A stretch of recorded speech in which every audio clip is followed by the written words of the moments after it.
Right. So but like you said ఓపిక చాలా కావాలండి సినిమా ఇండస్ట్రీలో ఉండాలంటే to sustain the pace and also you have to learn to be very grounded and calm and patient with everybody around.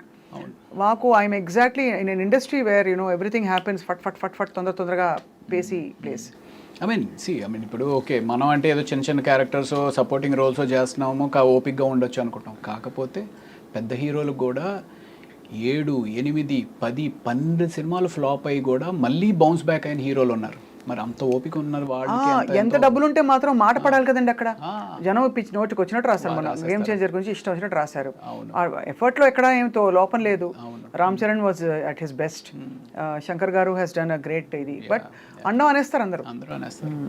నాకు రామ్ చరణ్ గారితో I have one wonderful experience. నేను ఆచార్య cinema చేశాను, ధ్రువ ఒకటి చేశాను, ఆచార్య ఒకటి చేశాను, అండ్ బ్రూస్లీ ఒకటి చేశాను. అందులో ఆచార్య షూటింగ్ చేసినప్పుడు మేము మారేడుమిల్లి షూట్ చేస్తున్నాం అనమాట.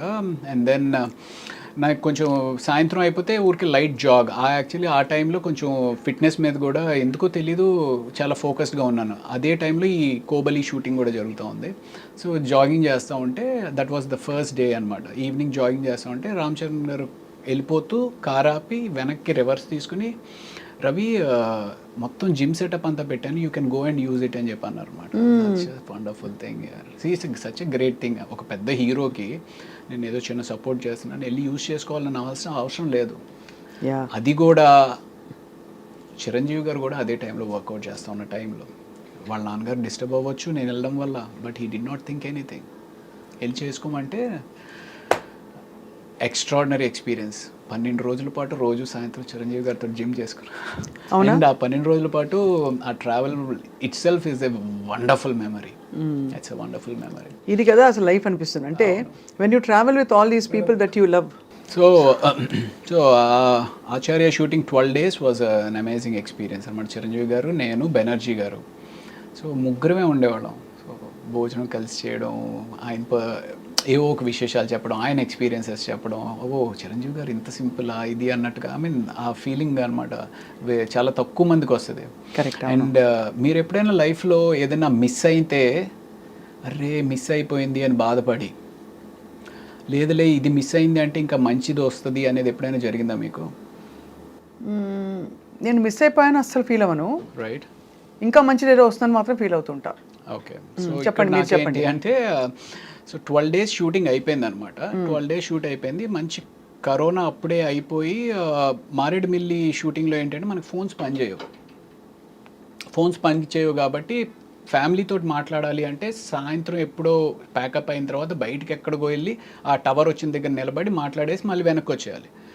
సో అలా ఉన్న పరిస్థితిలో 12 రోజులు అయిపోయింది. 12 రోజులు అయిపోయిన తర్వాత మనకి రేపు ప్యాకప్ అని చెప్పేసి ఈవినింగ్ 4 o'clock ఎందుకో ఫ్లైట్ ఎక్కాలన్నమాట. సో లేదు అదే రేపు అయిపోయినప్పుడు సో నెక్స్ట్ డే 4 o'clockకి బయలుదేరిపోతున్నాం అన్నట్టుగా ప్రిపేర్ అయ్యి ఉన్నాం. ఆ రోజు ఏదో ప్రాక్టికల్ ఇష్యూ వల్ల షూట్ కంప్లీట్ అవ్వకపోయేటప్పటికి ఇంకొక 1 day ఆ లొకేషన్ ఏదో ఫైనలైజ్ అవ్వాలి, ఇంకో 2 days ఏదో ఉండాల్సి వస్తుంది పరిస్థితి అన్నట్టుగా చెప్పారు.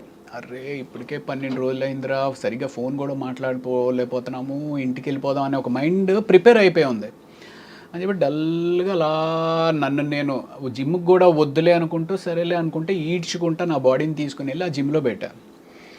చిరంజీవి గారు అప్పుడు జిమ్ చేసుకుంటా ఉన్నారు. ఏంటి రవి మీరు వెళ్ళిపోతారన్నారు కదా, వెళ్ళలేదా అంటే, లేదు సార్ అదేదో షూటింగ్ పోస్ట్ పోన్ అయిందంట కదా సార్, మేబీ ఇంకొక రోజు ఉండాల్సి వస్తుంది అని చెప్పి అంటున్నారు సార్ అని చెప్పేసి అన్నా. అవునా సరే ఓ పని చేయి, రేపు నేను 3 o'clockకి ప్రైవేట్ ఫ్లైట్లో వెళ్ళిపోతున్నాను, నాతో వచ్చేయన్నారు. Can you imagine that?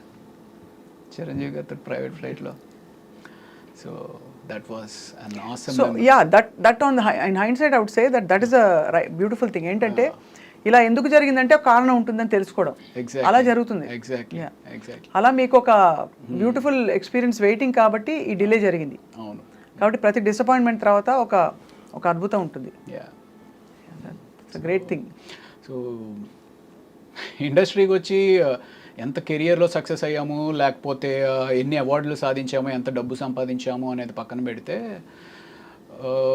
ఎన్నో ఒక హైస్ని చూసి జీవితంలో ఎంతో నేర్చుకుని జీవితంలో ఎంతో ఎంతెంతో సాధించిన మహా వ్యక్తులతోటి ట్రావెల్ చేయగలిగాం.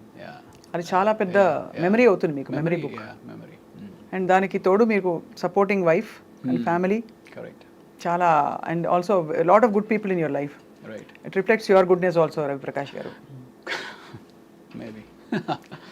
సో అది we look forward to seeing you more and more on screen.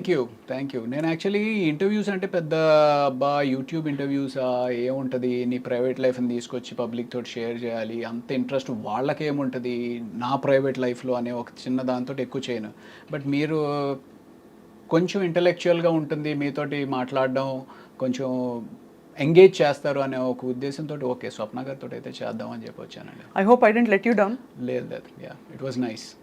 ఏదో అంటే ఐఏఎస్ ఎగ్జామ్కి వచ్చినట్టు నా వర్క్ ఈ ప్రశ్నలు అడిగేసేయడం, ఈ ప్రశ్నలు అడిగేసేసి అయిపోతే నేను వెళ్ళిపోతే ఆయన కూడా వెళ్ళిపోతారు అనేది కాకుండా you know everything is an entertainment, everything is a craft, even interviewing is a craft. Absolutely. అవును, మనం ఎవరైతే ఇంటర్వ్యూ చేస్తున్నామో ఆ వ్యక్తితోటి మనం నిజంగానే కనెక్ట్ అయ్యి ఆ కనెక్షన్తో ఎంగేజ్ ఆడియన్ని చేయగలిగితేనే ఇంటర్వ్యూ బాగున్నట్టు.